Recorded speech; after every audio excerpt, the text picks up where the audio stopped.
I still remember the days when Melanie and I could talk about anything. We'd been together for nearly 10 years, and although we each had our careers, there was a balance and natural connection that made everything feel effortless. But lately, I couldn't shake the feeling that things were different. Melanie was always immersed in her work as an assistant professor at the university, something I admired about her from the start. She was passionate about teaching, research, and the whole academic environment, but her dedication had started feeling more like distance. It was the small things at first. The daily evening walks we used to take together became less frequent. She would either be stuck in a late meeting or preparing for an upcoming lecture. She seemed constantly preoccupied, and our conversations became shorter, filled with vague replies about university work or faculty deadlines. I wanted to believe it was all just the natural flow of a busy career, but somehow, it felt more personal, like a wall she was building between us. The real shift, though, came when she began mentioning a particular colleague, Professor Douglas. Douglas had recently celebrated his 60th birthday, a highly respected figure in his field, with a long career full of published papers and accolades. Melanie brought him up casually at first, mentioning his achievements and his dedication to students. But as the weeks passed, her references to him seemed more frequent and oddly personal. She spoke about Douglas with an admiration I hadn't seen in her before. Initially, I dismissed it as professional respect. After all, mentors can have a profound impact. But there was something in her tone, a soft admiration that seemed out of place. I'd catch her eyes lighting up when she mentioned his insights or the projects they were working on together. At first, I felt guilty for even noticing. Here was my wife, simply inspired by someone's career dedication, and here I was, feeling suspicious for no reason. Or so I tried to tell myself. One evening, we sat down for dinner, and she launched into another story about Professor Douglas. Apparently, he had given a guest lecture, and Melanie went on about how engaging he was, how he could hold an audience like no one else. She described his knowledge, his experience, even his voice, with a kind of reverence I'd never heard before. I tried to participate in the conversation, nodding and asking a few questions, but I couldn't shake the feeling that her attention was elsewhere. The next day, as I got ready for work, Melanie was already on her phone, typing a message with a slight smile. I couldn't help but ask, "Early messages from the students?" She looked up, startled. "Oh, just coordinating with the department," she replied, quickly tucking her phone away. I shrugged it off, but my mind was already wandering, trying to connect the dots that weren't even fully formed. As days went by, she seemed more preoccupied than ever. She was always checking her phone or finding reasons to step out of the room. The more it happened, the more I noticed and the more I wondered. One evening, while we were watching a show together, her phone buzzed. She glanced at it quickly, then put it face down on the table. Normally, I wouldn't have thought twice about it, but this time I couldn't ignore the growing sense of unease. "Everything okay?" I asked, trying to keep my voice casual. She hesitated just a moment too long. "Oh, yes. Just a message from the faculty group chat," she said, offering a brief smile before turning her focus back to the screen. But her expression gave her away. She wasn't watching the show anymore. Her mind was somewhere else, and for the first time, I felt like I was on the outside, trying to look in. In the past, she'd confide in me about everything: her career goals, the challenges she faced at work, even the faculty politics. But now, conversations about her day became vague and shorter, and Professor Douglas was a frequent mention. I could tell she admired him, but it felt like more than just admiration. One weekend, while we were out grocery shopping, she started talking about his latest research project, describing his approach with a level of enthusiasm I hadn't heard from her in months. I decided to ask, "You talk about Professor Douglas a lot. He must be quite the mentor, huh?" She glanced at me, caught off guard. "Yes, he's incredibly knowledgeable," she replied, her tone softening in a way that made my stomach twist. The look in her eyes as she spoke about him told me this wasn't just a passing admiration. I wondered if she even realized how it sounded. As time went on, Melanie's distance seemed to grow. I couldn't shake the feeling that something was slipping between us. Our once easygoing relationship was now filled with unanswered questions and quiet doubts. The evening walks we used to cherish became non-existent, replaced by late nights at the university or sudden, urgent meetings. I told myself it was temporary, that maybe she was just going through a phase in her career. But deep down, I knew there was more to it. There was one evening that stands out in my mind. We were at a friend's gathering, and as everyone shared stories and laughs, Melanie seemed unusually quiet, checking her phone now and then. When I finally asked her what was on her mind, she gave a half-hearted excuse about work emails. But the subtle smile she tried to hide told me something different. The unease grew into a knot in my chest, one that I couldn't ignore. Later that night, lying in bed, I stared at the ceiling, replaying the past few months in my mind. I thought about the way she looked when she mentioned Douglas, the way her face softened, the private smile she'd offer her phone every now and then. I was lying beside her, yet it felt like we were miles apart. What used to be an open, loving relationship was now filled with secrets and guarded glances. I knew I had to find out what was really going on. It was a Wednesday evening when I decided to break the routine. Normally, I'd wait for Melanie to come home after her late meetings, where she'd slip quietly through the door with a tired smile, claiming she'd been buried in paperwork or grading. But tonight, I wanted to do something different, a spontaneous gesture to surprise her. I decided to drive to her university and offer to take her home, thinking it might rekindle the connection we'd somehow lost along the way. I hoped maybe she'd appreciate the effort, maybe even tell me about her day with the same openness we used to share. As I walked through the quiet university corridors, memories of our early days together flooded back. I used to visit her on campus when she'd first started as an assistant professor. Back then, she'd greet me with a wide smile, her face lighting up at the sight of me. I pushed through a growing sense of anxiety, brushing it off as foolishness. After all, she was my wife, the woman who once told me I was her home, her person. Surely, things would go back to normal if I could just be more understanding. But when I reached her office, my heart sank. The lights were off, and the door was closed. I checked the time, 9:15 p.m., and thought maybe she just stepped out for a moment. Waiting outside, I glanced down the hallway, hoping to catch a glimpse of her coming back. A few minutes passed, and nothing. I pulled out my phone and dialed her number, but it went straight to voicemail. It didn't make sense. She'd mentioned earlier that she'd be at her desk working on grading papers, so where could she be? As I stood there, a student I recognized from a university event walked by. I stopped him, trying to appear casual. "Excuse me, have you seen Professor Melanie Thomas around? She's my wife, and I was hoping to give her a ride home." The student nodded, seeming a bit hesitant. "I think I saw her. She was in Professor Douglas's office a little while ago." My stomach twisted. It was like someone had pulled a rug from under me. "Professor Douglas's office? Do you know if she's still there?" He gave a slight shrug. "I'm not sure, sir. I think they were working late on something." Then, he walked away, leaving me alone in the dimly lit corridor. I wandered down the hallway to Douglas's office, my mind racing with scenarios. What would she be doing in his office this late? When I reached his door, I paused, realizing I was holding my breath. The light inside was on, and I could hear faint murmurs through the door. It was Melanie's voice, unmistakable, soft and low, mixed with another, the gruffer, older tone that could only belong to Douglas.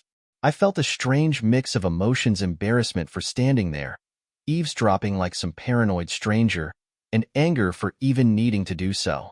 But something inside wouldn't let me walk away. Their conversation grew quiet, and then I heard the creak of a chair and a few shuffled steps. I quickly backed up and turned into an alcove, my heart racing as the door opened. Melanie stepped out first, her face a little flushed, her hair slightly disheveled. Douglas followed, holding a stack of books, his expression relaxed, almost content. They exchanged a quick, quiet word before he turned back to his office, and Melanie walked down the hallway, heading in my direction. I froze, my mind racing. She didn't see me as she passed, her gaze cast down, lost in thought. As she walked by, I caught a glimpse of her face. She looked almost nervous. It was a fleeting moment, but it was enough to tell me something was off. She was carrying herself differently, with a certain tension in her shoulders, and it was clear she hadn't expected anyone to be around at this hour. When she disappeared around the corner, I stepped out from my hiding spot, fighting the urge to confront her then and there. But I held back, forcing myself to breathe, to think. She had looked so caught up in whatever had just happened that I wasn't even sure what I'd say. As much as I wanted answers, I knew I needed a clearer picture before I made any accusations. I waited a few minutes, trying to calm my nerves before heading out. On my way to the car, I spotted Melanie standing by the parking lot, her phone in hand, typing a message quickly. She didn't look up as I approached, too engrossed in her phone. My pulse quickened. When she finally noticed me, she looked startled, then quickly masked it with a smile. "Zach, what are you doing here?" she asked, slipping her phone into her bag. I smiled, hoping it didn't look as forced as it felt. "I thought I'd surprise you with a ride home. Thought it'd be nice to spend a little extra time together." Her face softened for a moment, but I couldn't shake the lingering look of guilt I thought I'd seen just seconds earlier. That's really sweet of you," she said, leaning in to give me a quick kiss on the cheek. "I'm just finishing up. Got held up in a meeting with Professor Douglas." She said his name so casually, almost rehearsed. I studied her face, searching for any telltale signs, any crack in the calm expression she wore. "Oh, must have been an important meeting to keep you here so late." She looked away, tucking a loose strand of hair behind her ear. "Yes, we're working on a research paper together. He's been such a mentor, you know?" Her answer felt smooth, practiced. I forced a nod, pretending to be satisfied with her response. As we drove home, she filled the silence with random bits about her day, moments of humor about her students, her usual anecdotes. But there was something missing, a spark, a genuineness that had once been so much a part of her. When we got home, she disappeared upstairs, claiming exhaustion. I lingered downstairs, listening to the quiet of our home, feeling like an outsider in my own life. There was a pit in my stomach, a heavy weight I couldn't ignore. As I sat alone, 100 questions gnawed at me. Why had she lied about her location? Why was she in his office so late, looking the way she did? And why couldn't I shake the feeling that she was hiding something? I wanted to confront her, to lay it all out, but something told me it wasn't the time. I needed to know more, if only to silence the doubts clawing at my mind. But one thing was clear. Whatever was going on, it was no longer just an innocent admiration. This was something more, something secret, and I knew I couldn't let it go until I uncovered the truth. The next day, I felt like I was caught in a web of questions I couldn't answer. The doubt, the quiet suspicion, it was all I could think about. I kept replaying the previous night in my mind. Her flushed face as she left Douglas's office, the nervous look she wore when she saw me, the too casual explanations. I felt like a stranger in my own marriage. Determined to find out what was really going on, I went to her campus that afternoon, slipping through the familiar hallways like a shadow. If nothing else, I needed to see things for myself, to know if the connection I feared was real. It wasn't long before I caught sight of her. There she was, heading into the library, glancing around as if making sure she was unseen. I followed at a safe distance, slipping between shelves and ducking behind study tables. When she finally stopped, I was surprised to see that she wasn't alone. There, tucked away in a secluded corner surrounded by towering shelves of books, was Professor Douglas. They sat close, their voices low and urgent, heads bent toward one another in a way that made my stomach turn. Melanie's face was animated as she spoke, her expression one of deep interest, almost excitement. Douglas listened intently, nodding, and I saw him reach out, his hand brushing her shoulder as he spoke. She didn't pull away.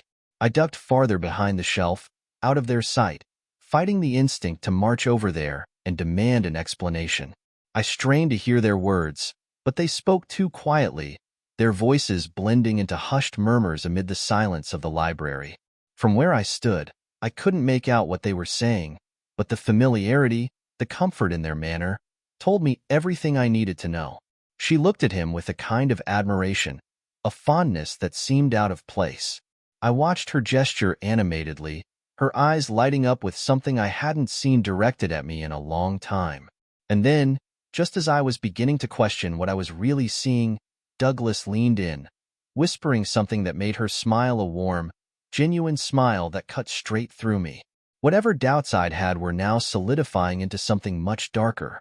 Minutes passed before they finally rose from the table, and I hurried to slip out of sight, ducking down another aisle to avoid detection. My heart pounded in my chest as they left the library together, walking side by side, their heads close as if sharing a secret. I stood frozen behind the shelves, feeling an unbearable mix of anger and betrayal. There was no denying it anymore. Something was happening between them, something more than just professional admiration. The Melanie I had known, the woman who used to confide in me, who once looked at me like I was her whole world, was now a stranger. That evening, when she returned home, she carried herself with the same calm composure, as though everything were normal. She greeted me with a quick smile, but her gaze didn't linger. It felt like she was hiding behind that calm mask, trying to keep up appearances. We sat down for dinner, exchanging polite words, but the warmth had evaporated.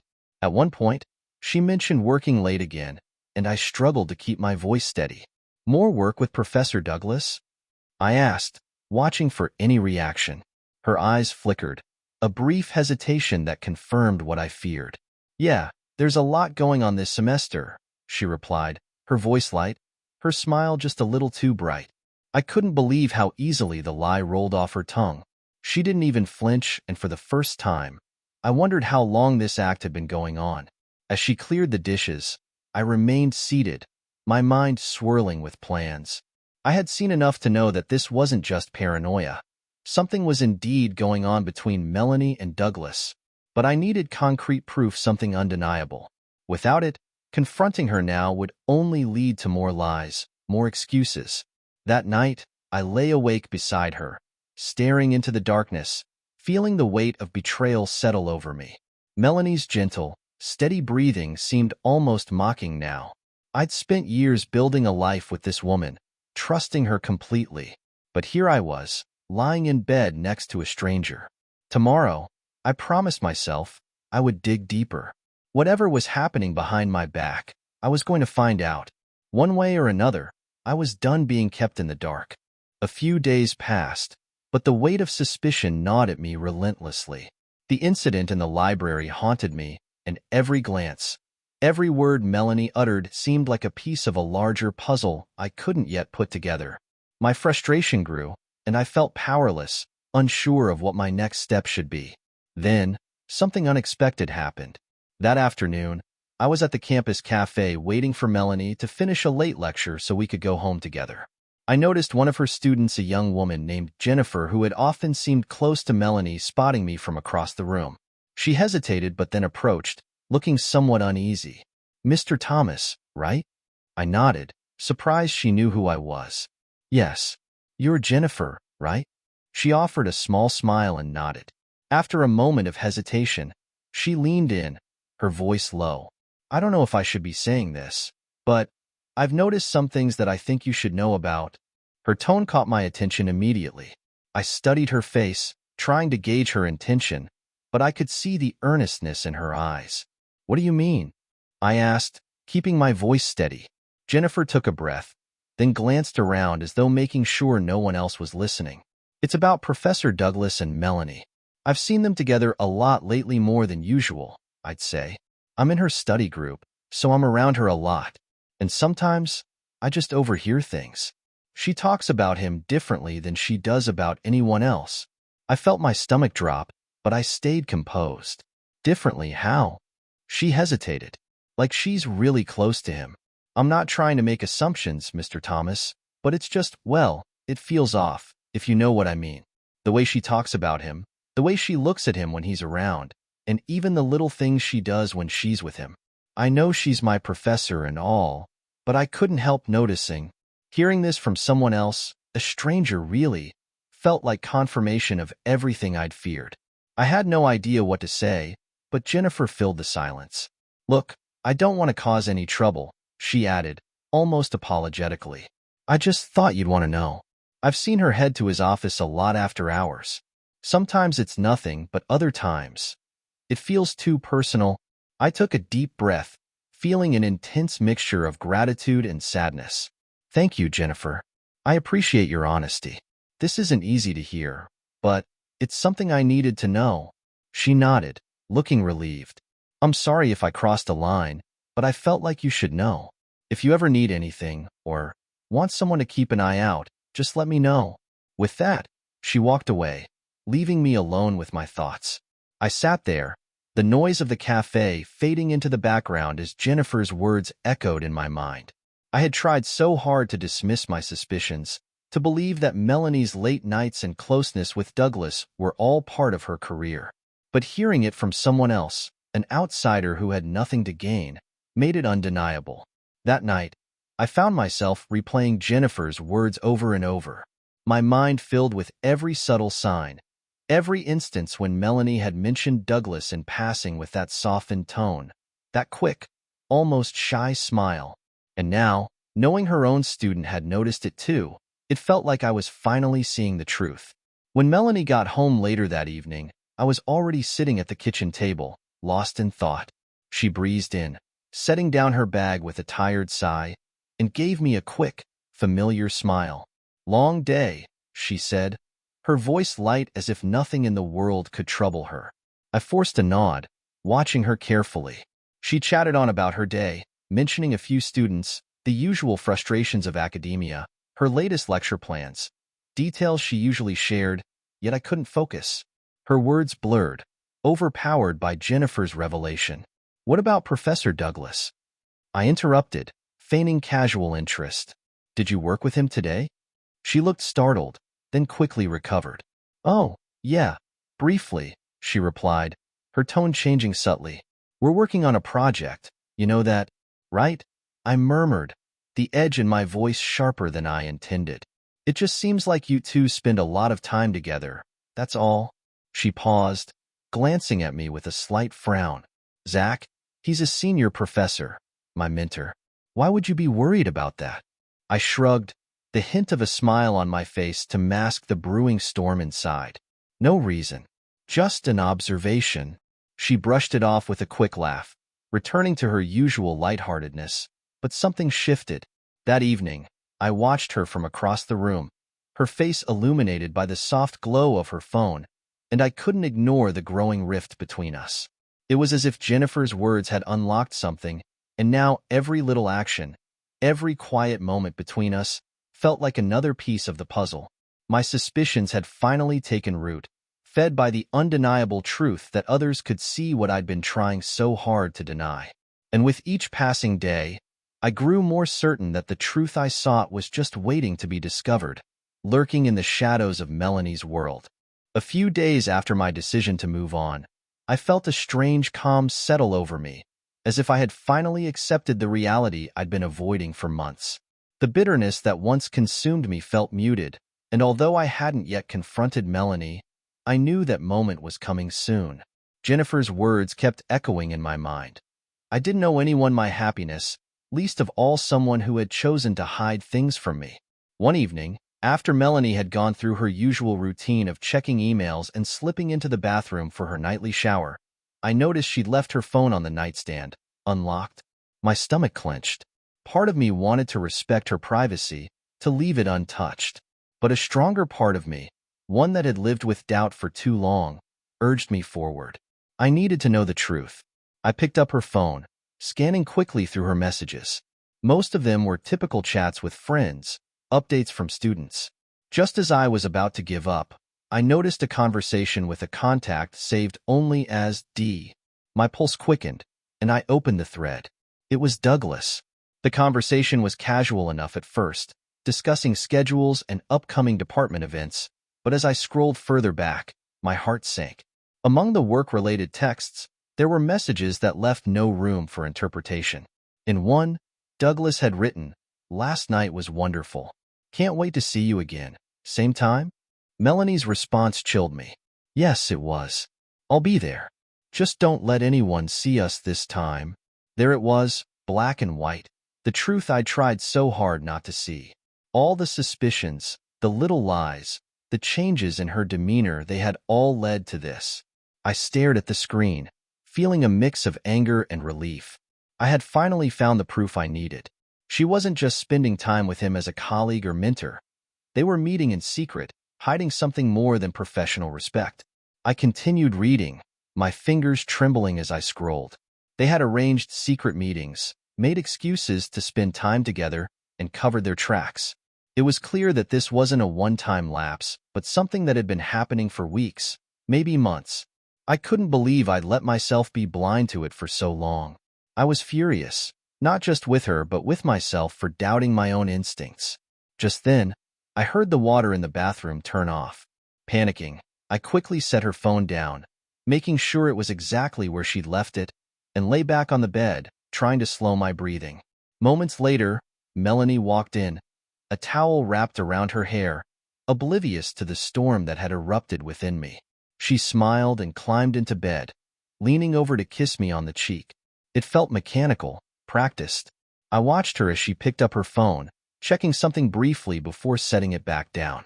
I wondered if she just received another message from him, another quiet plan to meet up, to hide her double life. She was lying just inches away from me, but she felt like a stranger. I couldn't understand how she could keep up the act so effortlessly, how she could look at me with no trace of guilt or regret. That night, sleep was impossible. Every time I closed my eyes, I saw those messages, saw the words they had exchanged. I wondered what else she had kept from me, what other secrets were hidden in the corners of her life. As dawn approached, I made a decision. I couldn't live like this any longer, trapped in a marriage that had been torn apart by deceit. I would confront her not with questions, but with the truth I now knew. The next day, I tried to go through my routine as if nothing had changed, but inside, everything had. My anger simmered just beneath the surface, and each time she looked at me with that practiced smile, I felt another layer of resentment harden within me. But I waited. I wanted her to feel secure, to think her secrets were still safe. That evening, as we sat across from each other at dinner, I forced myself to stay calm. She chattered about her day, the usual stories about students and meetings, her voice light and untroubled. I could barely hear her words. All I could think about were the lies. Finally, I interrupted her. "Melanie, how's Professor Douglas?" She looked up, startled by the abruptness of my question. "He's fine. Why do you ask?" I shrugged, watching her carefully. "Just seems like you two have been spending a lot of time together." She paused, giving me that familiar look, the one she used whenever she wanted to brush something off. "He's my mentor, Zach. It's natural for us to work closely." I forced a smile, nodding as if I believed her. But I could see the flicker of uncertainty in her eyes, the smallest hint that she was wondering if I knew something. I didn't press further, but in my mind, I rehearsed the confrontation I was now planning. I would show her the messages, make her face the truth she had tried so hard to hide. Later that night, when she fell asleep, I lay beside her, feeling the emptiness of the space between us. I had loved her deeply, trusted her fully, but now, all I felt was the weight of her betrayal. The truth was out, and there was no going back. In the morning, I would confront her, and after that, there would be nothing left to save. As I closed my eyes, I felt strangely calm. I had waited long enough, endured enough pain and doubt. Tomorrow, I would lay it all out, and for the first time in months, I would finally have my answer. After weeks of feeling betrayed and uncertain, I was finally ready to make a choice for myself. I'd spent so much time in Melanie's shadow, trapped in a cycle of doubt and suspicion, while she drifted farther away, seemingly without a care.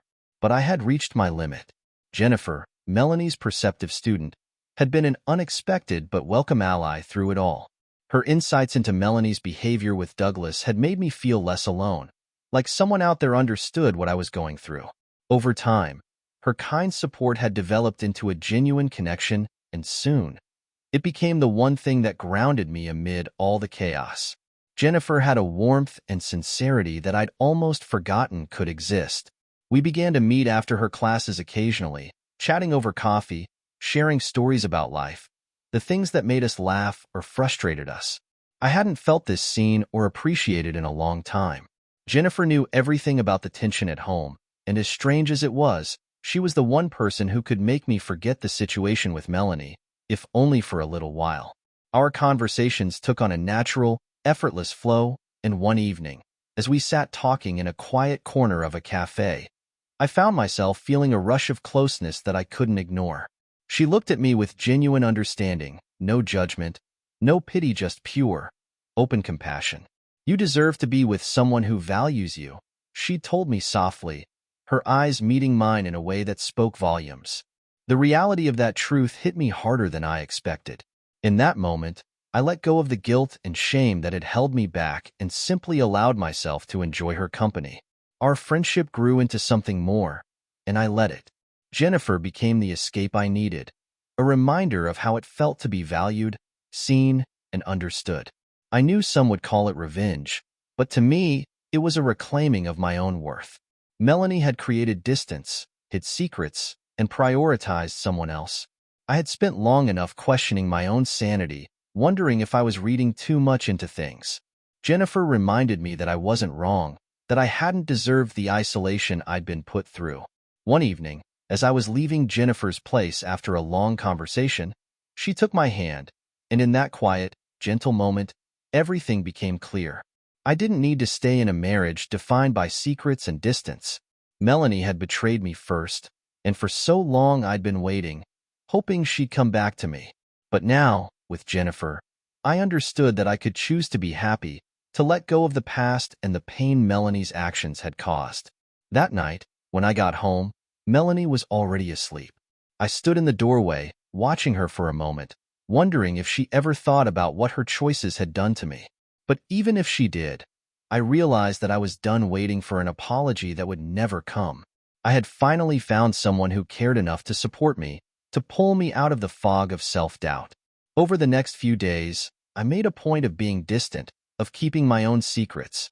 Melanie seemed to notice, throwing the occasional questioning glance my way, but I offered no explanation. For once, I didn't feel the need to explain myself to her. She'd left me to figure things out alone, so I let her experience the same. My connection with Jennifer grew deeper with each passing day. She became my confidant, the one person who knew me better than anyone else. She knew the pain I'd endured, and she shared in my hope for something better, something real. For the first time in a long time, I felt alive, as though a weight had been lifted. As my relationship with Jennifer blossomed, I began to feel something I hadn't expected: relief. I wasn't consumed by anger or thoughts of revenge anymore. I simply wanted to move forward, to leave behind the secrets and lies that had nearly destroyed me.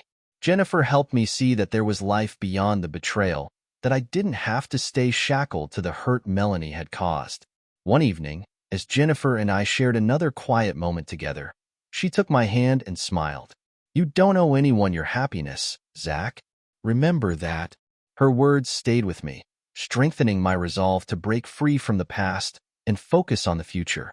I no longer felt like I was acting out of spite or revenge. I was choosing a path forward, one that was free from the shadows of deception. I knew that soon, it would be time to confront Melanie, to put everything out in the open. But I was no longer afraid. I had found my strength again, my purpose.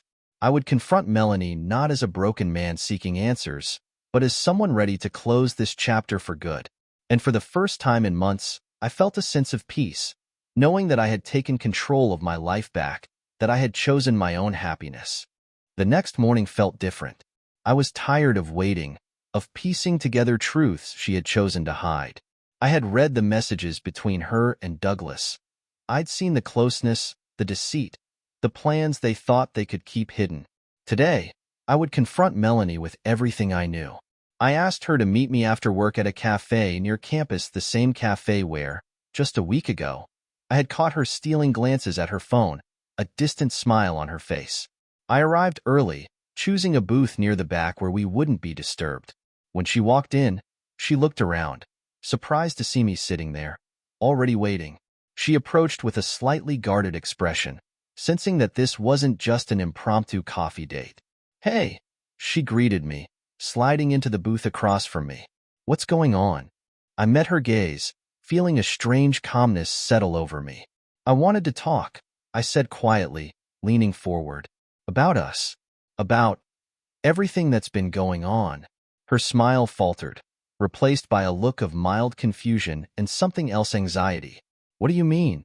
I took a deep breath. "I know about you and Douglas." Her face blanched, her eyes widening in shock. For a moment, I saw the raw truth flash across her expression. She opened her mouth to speak, then closed it, as if searching for words that simply wouldn't come. I continued, my voice steady. I've seen the messages, Melanie. I've known about the late nights, the secrets. I know everything. She looked down, her hands clenched tightly on the table, her carefully composed facade crumbling. Zach, I can explain, she whispered, her voice barely audible. Explain? I said, my voice laced with disbelief. I've seen it all, Melanie. The messages, the lies. You were meeting him in secret, hiding this from me for God knows how long. What is there left to explain? Tears filled her eyes, and she looked up at me, her expression pleading. It wasn't supposed to be like this. Douglas and I, we just connected. It started out as friendship, and then, I don't know what happened. I didn't mean for it to go this far. I shook my head, feeling a mix of anger and sadness swell within me. So what, it just happened? You just connected with him? Melanie, we were supposed to be each other's partners, the people we could turn to no matter what. But instead, you turned to him. You betrayed me. Her face twisted with guilt, and she reached across the table, trying to take my hand. Zach, I'm so sorry. I didn't want to hurt you. I thought I could handle it, that it wouldn't affect us. I pulled my hand back, the words spilling out before I could stop them. But it did affect us, Melanie. I noticed the distance, the lies. You kept me in the dark, made me feel like I was losing my mind. And all the while, you were with him. I looked at her, my anger surfacing. And you know what, Melanie? You're not the only one who found comfort somewhere else. She blinked, taken aback. What are you saying? I steadied myself, choosing my words carefully. There's someone else who's been there for me too. Someone who's shown me the respect and honesty you didn't. I looked her squarely in the eyes. Her name is Jennifer. She knows everything, and she's been more of a partner to me these past few weeks than you have in months. Her face went through a storm of emotions: shock, hurt, and finally anger. Jennifer? My student? How could you? I interrupted her, my voice rising. How could I? How could you, Melanie? You were the one who broke us first. You were the one who let someone else into your life, someone who wasn't me. Don't stand there and act betrayed when you made this choice first. The cafe was quiet, the few people around us glancing over, sensing the tension. Melanie's hands shook, her face pale as she struggled to find words. I thought we could work through this, Zach, she stammered. I thought we could move past it. I sighed, feeling a wave of exhaustion wash over me. You thought we could move past it? After all the lies, the secrets? After everything you hid from me, you think we can just pretend this didn't happen? Her gaze dropped, and for a moment, she seemed lost, defeated. I didn't mean for any of this. I didn't mean to hurt you, to destroy us. It just happened. I leaned back, feeling strangely detached as I looked at the woman I'd once loved so deeply. You know, Melanie, I waited for you. I held on to the hope that we could make things right, that maybe you were just going through a rough patch. But you left me with no choice. You took what we had and broke it. She looked up, her eyes red and swollen. What happens now? I took a deep breath, the finality of my decision settling over me. Now, we go our separate ways. I can't keep pretending that things can go back to the way they were. You betrayed me, and I can't forget that. Silence settled between us as she nodded, the weight of her actions finally sinking in. She opened her mouth, as if to say something more, but instead, she lowered her gaze, accepting the end of what we had shared. As I walked out of the cafe, a sense of release washed over me. The pain, the doubt, the sleepless nights, I was finally free of them. I had faced the truth, and though it wasn't easy, I knew I had made the right choice. For the first time in a long time, I felt like I was moving forward, away from the shadows of betrayal and into a future where I could reclaim my own happiness.